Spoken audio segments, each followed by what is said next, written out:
All right, so I'm getting ready to raise a rake wall. Um, it's about 13 feet high at the peak.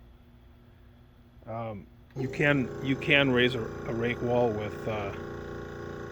with these wall jacks. I mean, you just I put one up near the peak, and then I put one about 5 feet in from each end. This is a 30-foot long wall, so I mean, depending on what you're doing.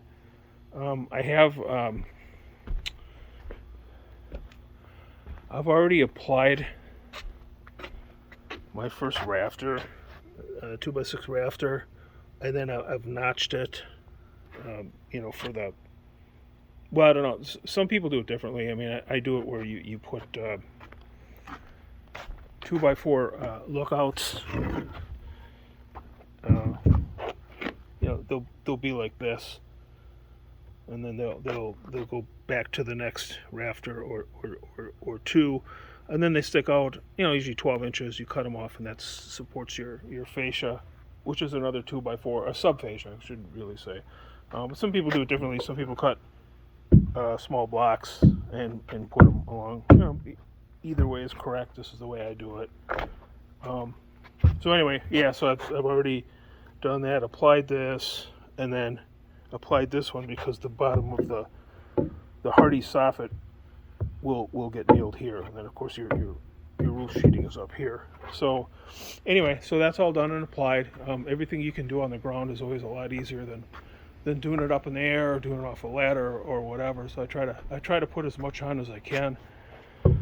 So anyway, so now that I'm lifting with the 2x6 on, I'm not lifting from the double top plate anymore. Usually you're hooking the double top plate, but now I'm really just hooking the 2x6, which is it's not a problem with this wall because it's not that heavy. Because again, like I've said before, we do 2x4 construction here, exterior walls, and our lumber's kiln dried. You guys on the West Coast, because I lived on the West Coast, I framed on the West Coast for over 20 years. I didn't frame for over 20 years, but I lived on the West Coast for over 20 years.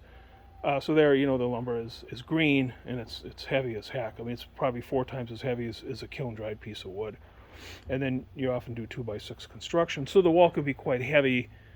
So it might not be a good idea to put the 2x6 on until after the wall is stood up. We have to put it on off of a ladder. I don't know. It's just something to think about. I mean, it's really held on by the OSB. I mean, it's toenailed into the top plate in a few places, and then I run the OSB up to the top of it, and then nail off the. So it might be okay. I don't know. It's just, like I said, it's something to think about. Another thing to think about when you're lifting really heavy walls with green lumber or the bigger walls or whatever is that your 2x4s that you're using to jack off of, that those don't end up in the middle between floor joists. I mean, it could put enough. It's possible, especially if there's a weak spot in the decking, that the decking could fail. Now, this isn't that heavy, so I don't worry about it. Plus, I've got 12-inch centers, so my joists are only 10.5 inches apart, and the wall's not that heavy. But that's another thing to think about if you're lifting really heavy walls. So you might want to put maybe put a piece of 2x4 that goes, at least spans between the floor joists, and then put your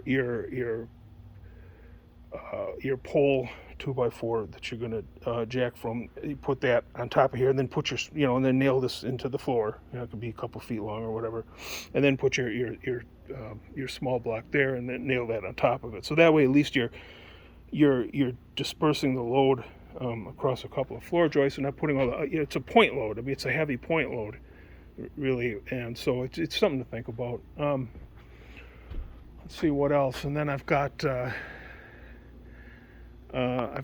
now. There's no wind today. It's dead quiet, but you always want to have something in place to stop the wall. So when you lift it up, it can't keep on going, especially if you got wind behind you. You always have to be careful when you're jacking sheeted walls when you've got wind behind you, because it doesn't take much wind. I mean, a few miles an hour puts a lot of pressure on this much surface. Now I've got a lot of windows and doors in here, but yeah, as a general rule.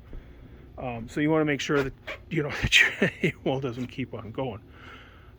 Let's see what else. I think that's it. I've left off. I've already cut my end pieces, so my end pieces are cut, but I can't put them on until after the wall is up, because they're gonna go past the, they're gonna extend.